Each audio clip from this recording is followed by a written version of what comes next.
इस वीडियो में नटखट चूहा पाठ की अभ्यास पुस्तिका को पूरा करेंगे। नमस्कार सभी को, हिंदी कला केंद्र में आपका स्वागत है। अगर आप इस चैनल पर नए हैं तो पहले इसको सब्सक्राइब करें व बेल आइकन को दबाना ना भूलें ताकि नए वीडियो का नोटिफिकेशन सबसे पहले आपको मिले। बच्चों, इस पाठ का अर्थ व इसके अभ्यास प्रश्नों को आप मेरे इन दोनों वीडियो में देख सकते हो, जिनका लिंक नीचे दिया हुआ है। जैसा कि हमने पाठ में जाना कि एक नटखट चूहा था जिसका मन हमेशा शरारत करने के लिए करता था। एक दिन उसके मन में आया कि आज मैं शहर जाऊंगा, क्योंकि बारिश के कारण बिल से बाहर निकले बहुत दिन हो गए थे, इसलिए उसका घर बैठे बैठे दिल घबरा रहा था। तो वह फटाफट तैयार होकर शहर की ओर निकल गया और जैसे ही उसे एक बड़ी सी दुकान दिखाई दी, उसके मन में शरारत उपजी और उसने दुकानदार को डरा धमकाकर उससे रेशम का एक टुकड़ा लिया। टुकड़े को लेकर दर्जी के पास गया। उसे कहा कि इस टुकड़े से मुझे टोपी सिल दो। लेकिन जब दर्जी ने मना किया तो उसने फिर अपना एक गाना गाकर उसे डरा दिया कि रातों रात मैं आऊँगा, अपनी सेना लाऊंगा, तेरे कपड़े कुतरूंगा। तो दर्जी ने भी डर के मारे उसकी रेशम वाली टोपी तैयार कर दी। फिर वह एक दूसरी दुकान पर गया जहाँ पर सुनहरे और रुपहले सितारे बिक रहे थे। तो उसने अंदर जाकर उस दुकानदार को भी यही गाना सुनाया कि रातों रात मैं आऊँगा, अपनी सेना लाऊंगा, सारे सितारे बिखेरूंगा। तो उसने भी डर के मारे उसकी टोपी पर सुंदर सुंदर सितारे लगा दिए। अब चूहा खुश होकर राजा के पास गया और राजा को भी डरा धमकाकर उसको उसकी गद्दी से नीचे उतार दिया और खुद उसकी गद्दी पर बैठ गया, क्योंकि राजा भी उससे डर गया था। उसने राजा को भी गाना सुना दिया कि रातों रात मैं आऊँगा, अपनी सेना लाऊंगा, तेरे कान कुतरूंगा। तो इस तरह चूहा पूरा दिन शहर में घूमकर शाम को जब अपने घर आया तो उसने शान से अपनी चमकीली टोपी अपने सभी साथियों को दिखाई और सभी दोस्त उसकी कहानी सुनना चाहते थे। अब इस पाठ की अभ्यास पुस्तिका को पूरा करते हैं। शब्दों के अर्थ जानो और याद करो।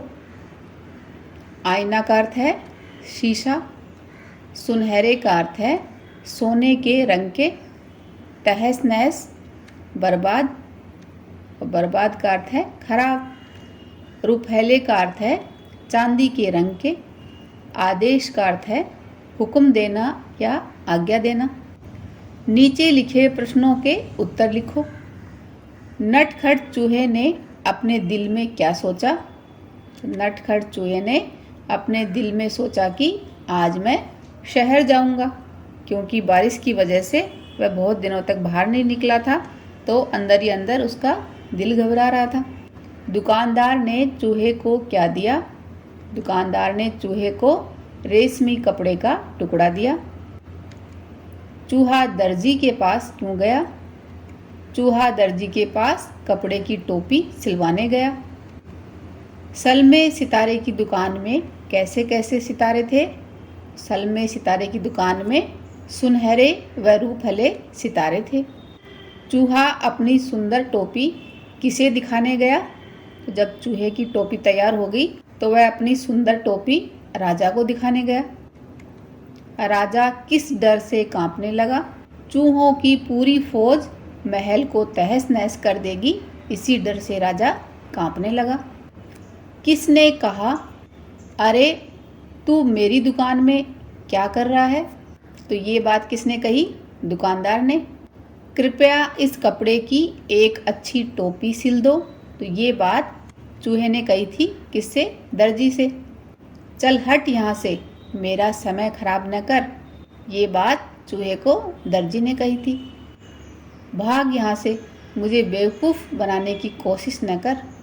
ये बात सितारे बेचने वाले दुकानदार ने चूहे से कही थी। तुम बेकार में नाराज़ हो रहे हो।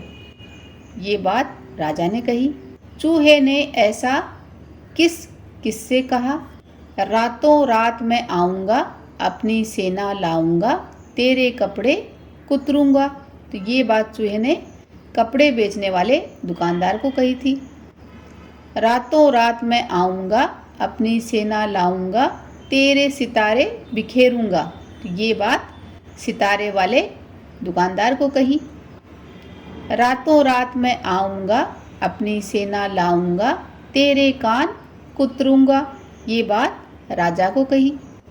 खाली जगह में सही शब्द भरो। तो ये बच्चों क्या है, एक वचन और बहुवचन। तो इसके लिए हमें क्या देखना है, यहाँ पर देखना है कि ये वाक्य एक वचन के साथ सही हो रहा है या बहुवचन के साथ। तो तैर रही हैं से अर्थ है कि बहुवचन है, तो यहाँ पर आएगा मछलियाँ तैर रही हैं। बिल में घुस गया, तो यहाँ पर एक वचन की बात हो रही है, तो चूहा बिल में घुस गया।